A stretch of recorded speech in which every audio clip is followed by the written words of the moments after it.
Depois de uma semana de suspensão dos trabalhos, a CPI dos respiradores na Lesc retomou hoje os depoimentos. Estão sendo ouvidos o ex-chefe da Casa Civil, Douglas Borba, o ex-secretário da Saúde, Elton Zeferino, e a servidora Márcia Pauli.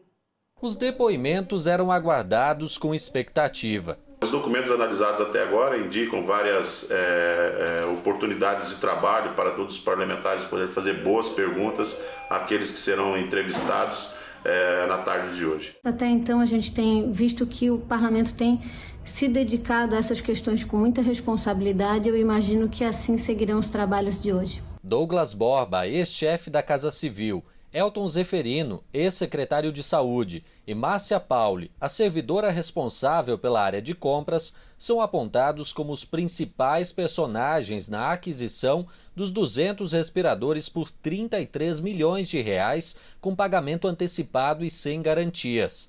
Os três já foram ouvidos pela Polícia Civil e pelo Ministério Público. Os depoimentos constam nos autos da CPI, mas 2 deles estão sob sigilo.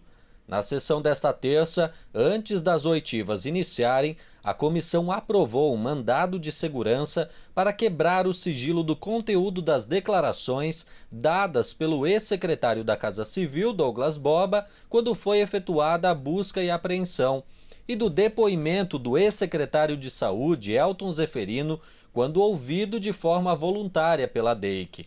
Acompanhada de 2 advogados, a servidora pública Márcia Pauli foi a primeira a ser ouvida.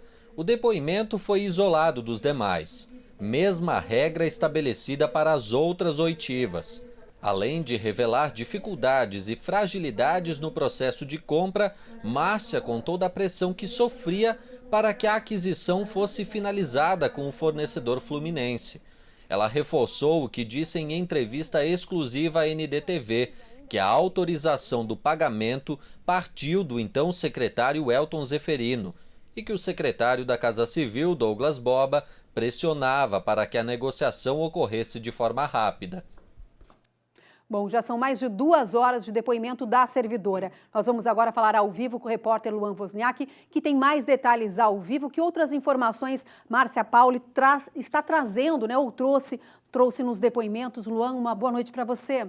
Olá, Eudiane, muito boa noite para você, boa noite a todos. Márcia disse que a formação do COES, o Centro de Operações de Emergência em Saúde, criado para o enfrentamento do coronavírus, não foi uma boa estratégia do governo. Ela cita a desorganização dessa estrutura. Inclusive, os fornecedores, segundo Márcia, circulavam tranquilamente nessa sala e até fazendo exigências. Acompanhe um trecho da entrevista. O COES foi um erro. Aquela estrutura montada daquele jeito constitui um erro gravíssimo. Nós somos bombardeados por toda a ordem, por ordem dos gabinetes, por ordem de fornecedores também. Nós tínhamos, inclusive, a circulação de fornecedores, inclusive no 2º andar onde nós estávamos. Nós tínhamos uma preocupação de estar numa mesa cercado de colegas, com muitos colegas, notebook virado para os colegas, porque você levantava a cabeça e tinha fornecedor sentado na sua frente. A última vez que o fornecedor de uma empresa X adentrou ao 2º andar foi mais ou menos até o dia 2, 3 de abril, por ali. Também disse que o advogado Leandro Barros foi o articulador entre o governo do estado e esses fornecedores. Durante essa oitiva, um vídeo que Márcia presta depoimento para as autoridades foi resgatado. Nele, ela diz que foram encontrados problemas em 17 processos licitatórios desde o começo da pandemia. Entre os problemas, a ausência de propostas de outros fornecedores nessa mesma licitação.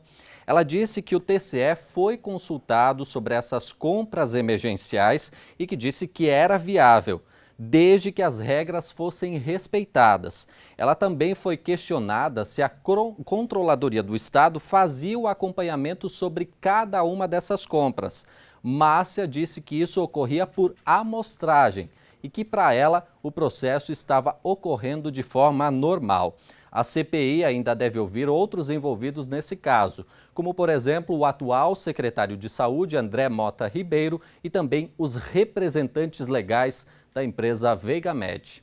Eudiane, Paulo. Obrigado, Luan, pelas informações ao vivo de toda essa polêmica, né, Paulo? Tem que mudar muita coisa, Eldiane, tem que mudar muita coisa. A gente está vendo por aí, né? O que está acontecendo. Os depoimentos da CPI hoje são importantes quanto ao envolvimento de agentes públicos nessa transação carregada de suspeitas, né? Inclusive querem descobrir quem é o deputado que participou de tudo isso. Querem também ver se realmente o governador Moisés estava envolvido diretamente no processo. E tudo indica que ele tinha conhecimento. Mas, paralelo a isso, nós temos os pedidos de impeachment. E a pergunta é: quanto tempo a Procuradoria da Assembleia vai levar para se posicionar sobre esses pedidos? Um deles foi engavetado tempos atrás pelo presidente da Assembleia, Júlio Garcia.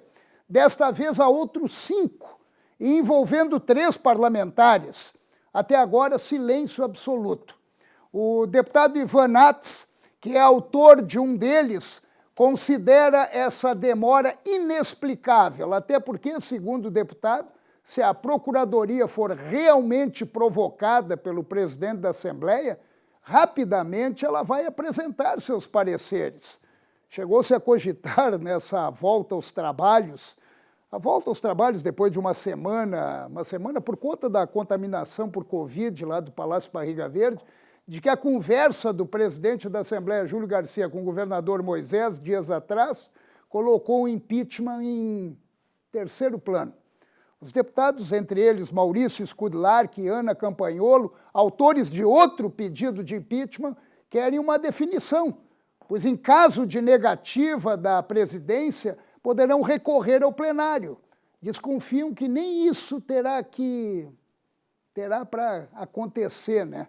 Porque, de repente, se ficarem segurando os pedidos, eles não podem nem recorrer ao plenário. Vamos esperar para ver.